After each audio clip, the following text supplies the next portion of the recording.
गुलदस्ता से आज हम आपके लिए लेकर आए हैं ओम प्रकाश अवस्थी की कहानी होली मंगलमय हो। वाचिका है जया भट्टाचार्य।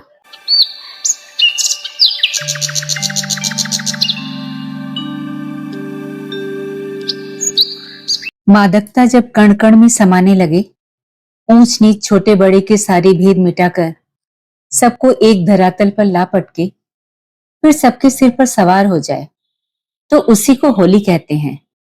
और वो होली की एक ऐसी ही पूर्व संध्या थी। मन कुलबुलाने लगा तो मैं निकल गया यार दोस्तों की तरफ, पर ज्यादातर किसी न किसी नशे में मस्त थे। एक दोस्त ने मेरा मुंह सूंघा, फिर बड़ी मायूसी से बोला, तुम्हारा तो जीवन ही व्यर्थ है। मैंने आश्चर्य से पूछा, पर क्यों? वो बोला, जिसने जिंदगी में कोई नशा न किया वो आदमी नहीं, मुर्दा है। और जिसने कभी शराब न पी वो तो आदमी ही नहीं। मैं बिना किसी हुज्जत के तपाक से उसकी बातों से सहमत हो गया, क्योंकि एक तो संसद होली की थी, दूसरे वो प्रचंड बहुमत में था, क्योंकि बिना नशा पानी का तो कोई दिखता ही न था। अंधेरा होने लगा तो मैं घर को लौट पड़ा। रास्ते में उस संसद के तमाम सदस्य दिखे। कोई झूम रहा था, कोई लड़खड़ा रहा था, कोई हंस रहा था, तो कोई रो रहा था। कहीं कहीं तो वे सदस्य सड़कों पर वीर और रौद्र रस का खुल्लम खुल्ला प्रदर्शन करने पर आमादा थे। बीभत्स होती अश्लीलता को वे मजाक का दर्जा दे रहे थे और लज्जा को आंखों से निकालकर मुट्ठी में मसल रहे थे। लगभग अंधेरा हो चुका था। एक जगह मेन रोड से पतली सी गली मुड़ती थी। मैंने चलते चलते देखा, वहीं एक रिक्शा खड़ा था जिस पर बैठा एक आदमी नशे में धुत था, जो रिक्शे वाले से झक लड़ा रहा था। मैंने सोचा, आखिर माजरा क्या है? तो नजदीक के एक पेड़ की आड़ लेकर उसकी बातें सुनने लगा। नशे में झूमता वो आदमी अपनी मुट्ठी में कुछ लिए रिक्शे वाले को देने पर आमादा था। रिक्शा वाला लेने से डर रहा था। नशेड़ी बोला, रुपए तो तुझे लेने ही पड़ेंगे साले, नहीं लेगा तो पटक पटक कर तेरी सारी हड्डियां तोड़ डालूंगा। उसकी बात सुनकर मुझे हंसी आ गई कि वो सीकिया पहलवान उस हट्टे कट्टे रिक्शे वाले की हड्डियां तोड़ने को कहता है। रिक्शे वाले ने उसे सहारा देकर किसी तरह रिक्शे से नीचे उतारा, उसके बड़े हाथों से कुछ लेकर अपनी जेब में डाला, फिर चोर निगाहों से इधर उधर ताकता हुआ पैडल पर पांव रखकर तेजी से भागने लगा। पर मैं तो उसी की ताक में था। जैसे ही वो मेरे सामने से गुजरा, उछल कर मैं उसके रिक्शे पर जा बैठा और कड़क कर बोला, रिक्शा रोको। उसने रिक्शा रोक दिया। सहमा सा बोला, बात क्या है? रुपए निकालो, मैंने कड़क कर कहा। तो वो बोला, कैसे रुपए? मैंने उसका कॉलर पकड़ा और उसे धमकाते हुए कहा, वही रुपए जो तुमने उस शराबी से ऐंठे हैं। वो मेरा भाई है, निकालते हो कि उतारूं? मेरा वाक्य पूरा भी ना हो पाया कि उसने जेब में हाथ डालकर मुट्ठी भर रुपए निकालकर मेरे हवाले कर दिए। मैंने विजयी मुद्रा में गरजते हुए कहा, आज तो छोड़े देता हूं, आइंदा से कभी ऐसा करते देखा तो। वो जा चुका था। मैं भागा भागा उसी गली के मुहाने तक आया। गली में निगाह दौड़ाई तो देखा वो शराबी अभी 10 कदम भी आगे न बढ़ पाया था। वो झूमता हुआ कभी गली के एक किनारे आ जाता, तो कभी पेंडुलम जैसा लड़खड़ाता दूसरे किनारे पर पहुंच जाता। लगा अब गिरा तब गिरा, पर अभी तक वो गिरा न था। उसकी रकम मेरे पास थी, इसलिए उसका मकान देखना मेरे लिए बहुत जरूरी हो गया था। अब वक्त की कोई परवाह न थी और मैं उसके पीछे लग गया। अचानक वो लड़खड़ाकर गिर गया। मैंने सोचा अभी उठ जाएगा, पर कुछ देर तक जब कोई हरकत न हुई तो मैं उसके नजदीक जा पहुंचा और बोला, उठो भाई, यहां क्यों पड़े हो? उसने लड़खड़ाती आवाज में कहा, कौन है बे? मैंने कहा, तुम पहचाने नहीं, तुम्हारा दोस्त हूं। तो एक पाउच ले आओ, तुम्हें दारू पिलाऊंगा। इतना कहते कहते वो उठने को हुआ, पर उठते उठते फिर गिर गया। मैंने उसे गिरते देखा तो सहारा देकर किसी तरह खड़ा किया और टिकाते हुए आगे बढ़ने लगा। मैंने पूछा, तुम्हारा मकान कहाँ है? वो बोला, मकान? मैंने कहा, तुम्हारा मकान? तो उसने कहा, मेरा कोई मकान नहीं, मैं तुम्हारे घर चलूंगा। मैंने कहा, पहले अपने घर चलो। वो जाने क्या बड़बड़ाया। तब तक उधर से एक लड़का गुजरा, बोला, वाह शर्मा जी, खूब लगी है। मैंने उसे रोका और पूछा, बेटा ये रहते कहाँ हैं? वो 8-10 मकान के बाद के एक पीले दरवाजे की ओर इशारा करके चला गया। मैं किसी तरह उन शर्मा जी को उस दरवाजे तक ले आया और आगे बढ़कर कुंडी खटका दी। दरवाजे के पीछे से जनानी आवाज आई, आप कौन हैं? मैंने कहा, शर्मा जी होश में नहीं हैं, आप दरवाजा खोलिए। इतने में ही धड़ाम से दरवाजा खुला और वो महिला बाहर आ गई। इसी बीच शर्मा जी गली के किनारे नाली पर जाल उड़ते थे। वो लंबे कदमों से शर्मा जी तक जा पहुंची, झुंझलाते हुए बोली, इतना मना किया था, बच्चे की कसम तक दिला दी थी, फिर भी पिया है। भाई साहब, जरा सहारा देकर इन्हें कमरे तक पहुंचा दीजिए। मैं उन्हें कमरे में ले आया। एक तख्त पड़ा था, उसी पर लिटा दिया। मिसेज शर्मा दुख में डूबती हुई बोली, भाई साहब, ये आज सुबह 10 बजे के निकले हैं, पूरी लिस्ट थी, होली का सारा सामान था। मैं पूरे दिन इनकी राह तकती रही। कल तनख्वाह मिली थी, पूरी की पूरी साथ लेते गए थे। मैंने अलमारी देखी तो वो खाली थी। अब आए भी तो खाली हाथ। इतना कहते कहते उन्होंने शर्मा जी की सारी जेबें टटोल डाली। न रुपए थे न लिस्ट। वो फूट फूट कर रोने लगी। 2 बच्चे थे, 7-8 वर्ष के, एक लड़का और उससे तनिक छोटी लड़की। वे दोनों भी मां से लिपटकर रोने लगे। मैंने उनका विलाप सुना तो लगा होली मुहर्रम में बदल गई है। मैं ठगा सा सारा तमाशा देखता रह गया। मिसेस शर्मा बोली, भाई साहब, आप खड़े क्यों हैं? बैठिए ना। ये कहाँ मिले आपको? मैंने कहा, गली के नुक्कड़ पर लड़खड़ाते आ रहे थे कि गिर गए। मैंने देखा तो सोचा घर तक छोड़ दूं। वो भर्राए गले से बोली, ये गिरे तो इन्हें चोट तो नहीं आई थी? उनके इस सवाल का भला मैं क्या जवाब दे पाता।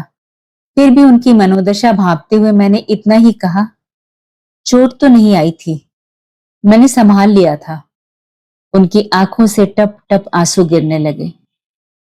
पल्लू से आंख पोंछती हुई बोली, आपने मुझ पर और इन बच्चों पर बड़ा एहसान किया है भाई साहब, वरना ये बहकते हुए जाने किधर चले गए होते और मैं बच्चों के लिए इनकी तलाश में गली गली सारी रात भटकती फिरती। पहले भी ये मुझे कई बार ऐसे ही तड़पाते रहे हैं। आप तो इनके दोस्त होंगे, पर आपने तो बिल्कुल नहीं पी। मैंने कहा, मैं शराब नहीं पीता, वैसे मेरी इनकी कोई पहचान भी नहीं। वो बोली, आप कितने भाग्यशाली हैं, और आपकी पत्नी और बच्चे तो आपसे भी ज्यादा, जो आप शराब नहीं पीते। इसी बीच बच्चे अपनी मां से चिपक कर मचलने लगे। मम्मी मेरी पिचकारी, रंग, मेरे कपड़े, कल होली है मम्मी, कल हम लोग क्या खेलेंगे, क्या पहनेंगे? माँ उनकी अनसुनी कर रही थी, पर बच्चे बढ़ते जा रहे थे। जब ये ज्यादा पीछे पड़ गए तो उन्हें समझाते हुए बोली, सब आ जाएगा, अपने पापा को जगने दो। ये भी तो हो सकता है कि सारा सामान खरीद कर कहीं रख आए हो। फिर मैं कहीं मर गई हूं, क्यों रोते हो? इतना कहते कहते उन्होंने अपना मुंह आंचल से ढक लिया और फपक पड़ी। उन माँ बेटों को रोता देख जाने क्यों रोना मुझे भी आ गया था। पहले मन में आया कि रिक्शे वाले से छीने रुपए उन्हें वापस करके सारी राम कहानी उन्हें बता दूं, फिर अपना रास्ता पकड़ूं। पर दूसरे मन ने कहा, आज का नशा कल उतर जाएगा, रुपए दे भी दोगे पर होली तो कल ही है। शर्मा जी मानने वाले नहीं, शराब से दोस्ती और रुपयों से दुश्मनी अदा करके ही मानेंगे और झेलेंगे ये मासूम बच्चे और उनकी वफादार पत्नी। मैं कुछ सोच में पड़ गया, फिर बोला, भाभी जी, मैं आपकी इतनी मदद कर सकता हूं कि जो बहुत जरूरी सामान हो मुझे बता दें, मैं ला दूंगा, रुपए आप बाद में देती रहना। वे बोली, तनख्वाह से महीना पार हो पाना मुश्किल होता है, फिर इनका पीना पिलाना अलग से। तो आप ही बताओ, रुपए मैं ले भी लूं पर वापस कहां से करूंगी? मेरी किस्मत ही फूटी है, तो आप मेरा क्या क्या जोड़ दोगे? रात बढ़ रही है, मेरे लिए नाहक न परेशान हो। आप जाओ भाई साहब। मेरा पासा उल्टा पड़ गया था, पर उसे सीधा कर दिया बच्चों ने। लड़की बोली, मम्मी मेरी फ्रॉक और चप्पल। तब तक लड़के ने उसकी बात काटते हुए कहा, मेरा नया सूट, पिचकारी, एक डिब्बा रंग लाल और हरा, और हाँ, गुब्बारे का एक पैकेट। गुब्बारे में रंग भरकर सबको मारूंगा तो बड़ा मजा आएगा मम्मी। पर माँ ने उन्हें बुरी तरह डपट दिया था और दोनों खामोश हो गए थे। उसी खामोशी का फायदा उठाकर मैं वहां से धीरे से खिसक गया। पैर बढ़े जा रहे थे। अब अपने घर जाने की कोई जल्दी न थी। जल्दी थी तो यही कि कितनी जल्दी बच्चों का सामान खरीदूं और लेकर पास जा पहुंचूं। बच्चों के आंसुओं ने मन की ममता को भिगो डाला था। वो भीगती हुई बोली थी, यदि संसार में सबसे ज्यादा हंसाने वाले बच्चे हैं तो सबसे ज्यादा रुलाने वाले भी वही अबोध हैं जो न हड्डी देखते हैं न मांस, घुसते हुए सीधे दिल तक उतर आते हैं। अच्छे भले बाप के दो फूल जैसे कोमल बच्चे, शराब ने जिन्हें बेसहारा बनाकर कुंभला दिया था। दिमाग के साथ साथ पैर भी भागे जा रहे थे और भागते भागते जाने कब बाजार आ पहुंचे थे। मैंने वो रुपए निकाले, गिना तो 100-100 के 22 नोट थे। साथ में कागज के एक टुकड़े की शक्ल में वो लिस्ट भी थी, जिसे देखा तो उस पर शर्मा जी की बदनसीब पत्नी का मायूस चेहरा चमक गया था। मेरी खुशी का ठिकाना न था। रुपए भी थे और लिस्ट भी, जैसे प्यासे को लोटा भी मिल गया हो और डोर भी। फिर तो कुआं सामने था। मैंने एक एक करके पूरी लिस्ट का सामान खरीद डाला और रिक्शे पर लादे चल पड़ा शर्मा जी के घर की ओर। एक एक सामान का अपना मूल्य रहा था और दिमाग उसे जोड़ने में लगा था। कुल योग आकर 1200 पर ठहर गया। मैंने रुपए गिने, 1000 अब भी बचे थे। मन रिक्शे के आगे आगे भाग रहा था। बच्चे अपनी मनचाही मुराद पाकर फूले न समाएंगे और उनकी खुशी, वो सारा सामान देखकर मां निहाल हो जाएगी। मिसेस शर्मा सामान लेने में कहीं संकोच न करने लगे। कहीं उन्होंने ये सामान लेने से इनकार कर दिया तब क्या? साफ साफ बता दूंगा कि ये सब कुछ आप ही के पति के रुपए का है। मगर जब यही करना था तो अभी तक अंधेरे में क्यों रखा? सच्चाई शक में भी बदल सकती है। तब तक वो गली आ चुकी थी। मैंने रिक्शे वाले से मुड़ने को कहा। कुछ ही देर में शर्मा जी का दरवाजा सामने था। मैंने कुंडी खटका दी तो मिसेस शर्मा निकलकर बाहर आ गई। मुझे अजीब भाव से देखा और देखती ही रह गई। मैंने कहा, मैं ये सामान ले आया हूं, आप रख लो। वो कुछ सहमी सी लगी, बड़ी मुश्किल से बोल पाई, पर मैंने आपको तो मना किया था। मैं वैसे ही परेशान हूं, आप मुझे नाहक तंग क्यों कर रहे हैं? अचानक मुझे कोई जवाब न सूझा। बस इतना ही कह पाया, मैंने सोचा होली है और आप परेशान हो, बच्चे भी दुखी हैं, ये जानकर मैं ये सामान ले आया हूं। वो खींच पड़ी। मैं होली मनाऊं न मनाऊं, आपसे क्या मतलब? आप मेरे होते कौन हो? शर्मा जी वैसे भी शक्की स्वभाव के हैं। बेसिर पैर का शक करते करते नशेड़ी तक बन गए। सामान ले लूंगी तो आग में घी पड़ जाएगा। होली की आग हमारा घर जला डालेगी। आप ही बताओ, उन्हें सफाई देने के लिए मेरे पास है क्या? आपने उन्हें घर तक पहुंचाया, इसके लिए मैं आपकी एहसानमंद हूं। पर आपके हाथ जोड़ती हूँ, सामान लेकर आप चले जाओ, फिर कभी लौट कर न आना। उनकी बात भी सही थी। जान न पहचान, दुआ न सलाम, फिर सहायता या सहानुभूति का कारण क्या? या तो इन्होंने मुझे कोई ठग समझा होगा, या आवारा, या चरित्रहीन। बड़ा धर्म संकट है। गिरते चित्र ने समाज की चूलें हिला दी हैं। चरित्र का बोझ अब उसके संभाले नहीं संभलता। परहित सरिस धर्म नहीं, मोरे तुलसीदास होते और आज का वक्त देखते तो ऐसा कभी न लिखते। बुराई तो सामान्य है, पर भलाई करने में कष्ट है, त्याग है और सामाजिक लांछन भी। कुछ भी न थी, पर बढ़ती बढ़ती मेरे स्वाभिमान पर भी पड़ गई थी। अपमान जब अकारण हो तो सहा नहीं जाता। उद्विग्न मन शुद्ध हो उठा और मैं निर्भीकता से बोल पड़ा, भाभी जी बस करो। मैंने न कोई भूल की है न अपराध। बच्चों की व्यथा मुझसे नहीं देखी गई। दिल है तो दर्द होगा ही। सामान तो मैं ले ही आया हूं, आप रखो या फेंक दो। कर सकना तो धीरे धीरे रुपए वापस कर देना, वरना मुझे संतोष है, मैं मान लूंगा कि मैंने रुपए कमाए ही न थे। मेरी बात सुनकर वो सिसकने लगी। उनका रोना मेरे प्रति उनकी सहानुभूति थी या क्रोध, कह नहीं सकता, पर उसकी आड़ में मैंने सारा सामान लाकर उनके कमरे में जरूर रख दिया था। मैं उठकर जाने लगा तो उन्होंने मुझे रोक दिया। बोली, घर में कुछ था ही नहीं और कुछ न बना सकी तो चाय ही सही बनाती हूँ, पी कर जाना भाई साहब। मैं बैठ गया था। मैं चाय पीने लगा तो वो बोली, आप बुरा न मानना, जमाना बड़ा खराब है। हो सकता है आपके मन में कोई पाप न हो, पर देखने सुनने में ये सब महापाप जैसा लगता है। कोई अजनबी किसी गैर के लिए।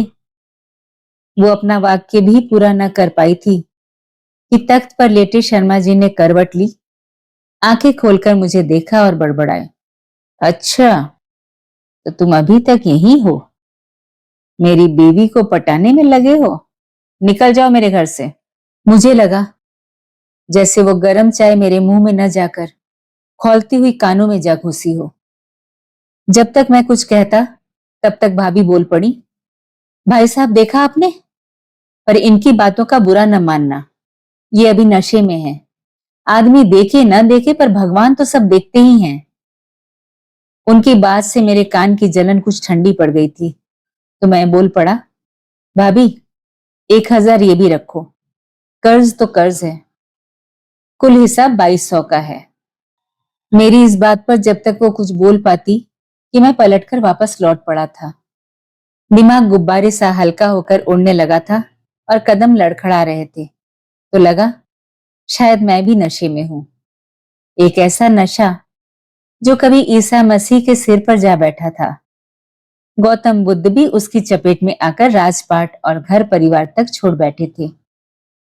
उसी की मादकता में गांधी जी बैरिस्टरी छोड़ छाड़कर मरते दम तक घूमते रहे थे। वो कोई मामूली नशा न था, वो तो सारे नशों का राजा लगता है, जो एक बार चढ़ जाने के बाद फिर कभी उतरने का नाम ही नहीं लेता।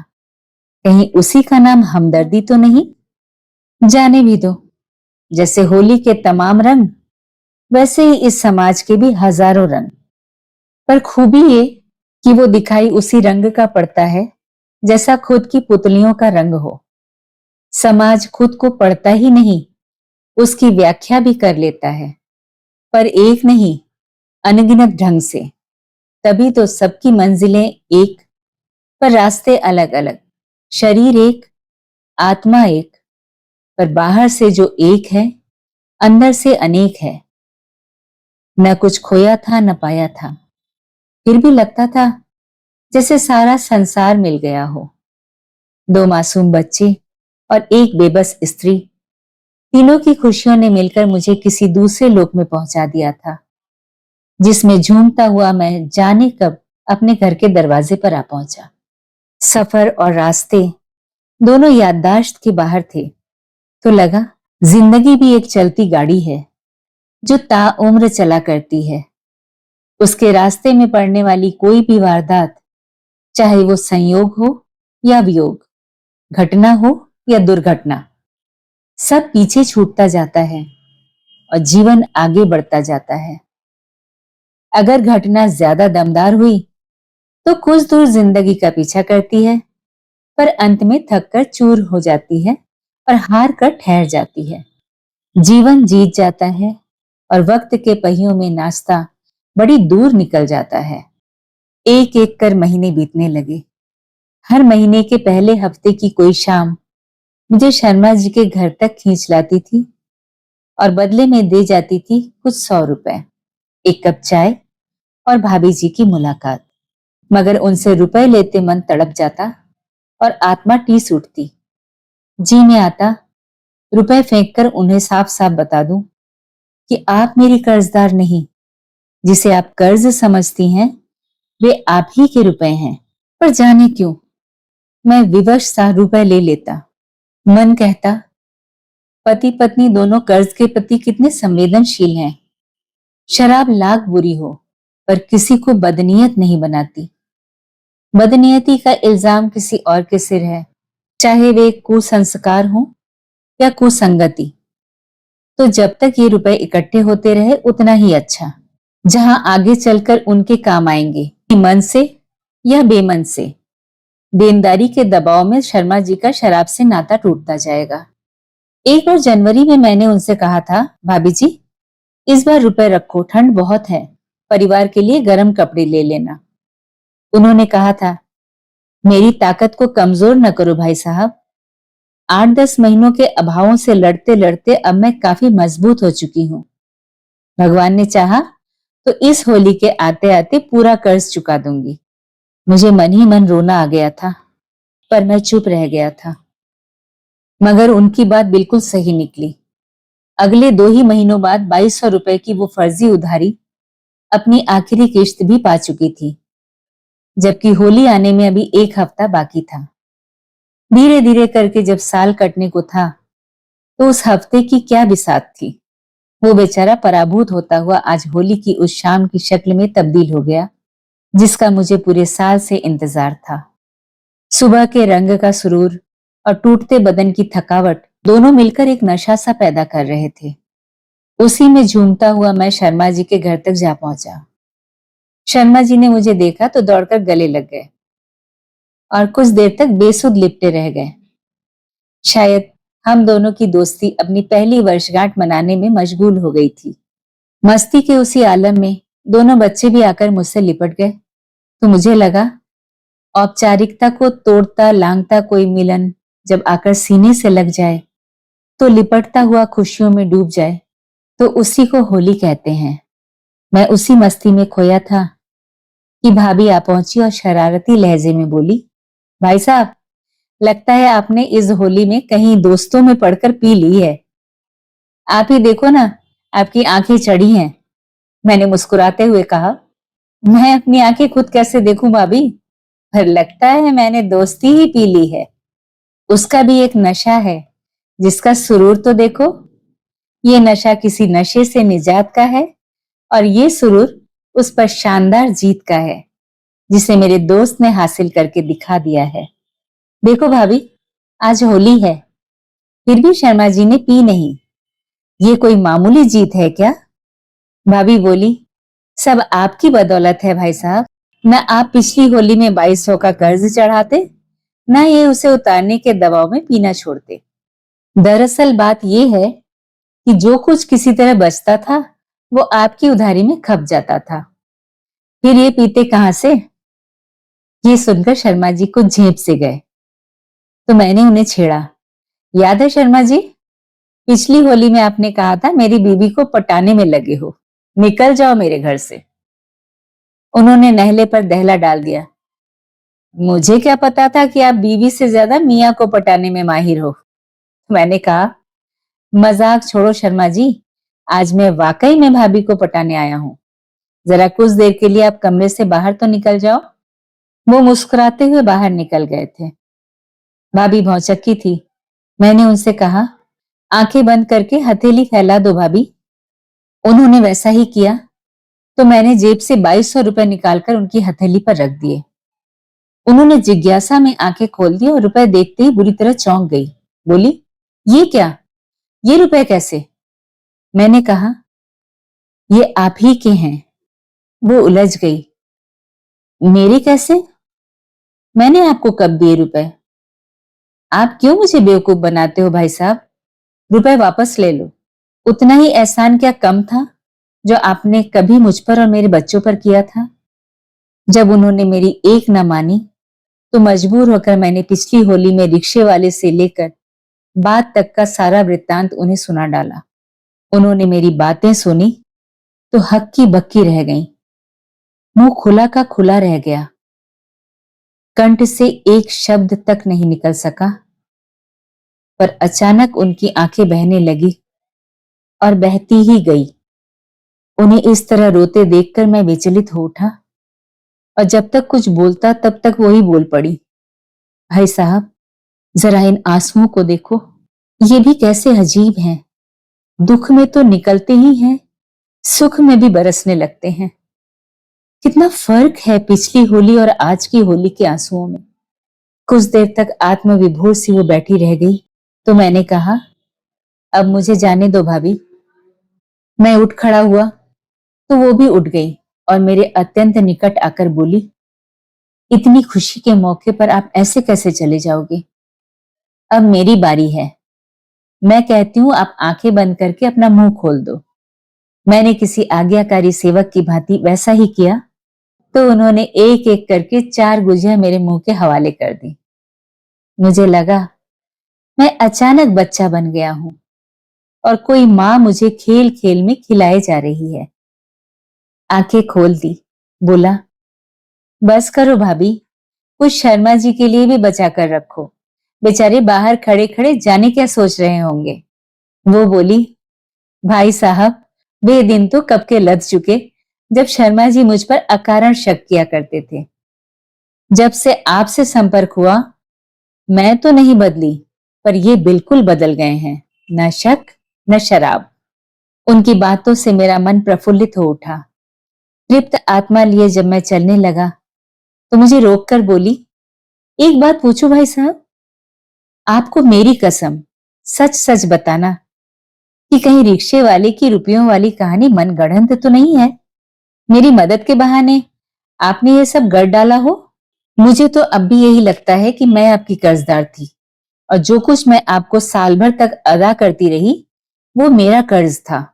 तो मैंने दृढ़ता से प्रतिवाद किया, नहीं भाभी, नहीं, ऐसा कुछ भी नहीं है। अब आपको मदद की जरूरत भी कहां रही जब आप दोनों ने मिलकर इतने सारे रुपए बचा लिया। वो तो मेरा कर्ज था जो मैं हर महीने आकर अपने सिर चढ़ा लेता था। आज मैं वही कर्ज तो उतारने आया हूं। यकीन करो भाभी कि आपके दिए हुए वही रुपए हैं। अच्छा, तो अब चलता हूं। आप सबको होली और नया संवत दोनों मंगलमय हो। पीछे से भाभी जी की आवाज गूंजती हुई मेरे कानों में तैर गई, जैसी मुझे मंगलमय हुई वैसी आपको भी हो, और मैं तो कहती हूँ वैसी ही सबको हो भाई साहब। होली मंगलमय हो। अभी आप ये कहानी सुन रहे थे। लेखक थे ओम प्रकाश अवस्थी। वाचिका थी जया भट्टाचार्य।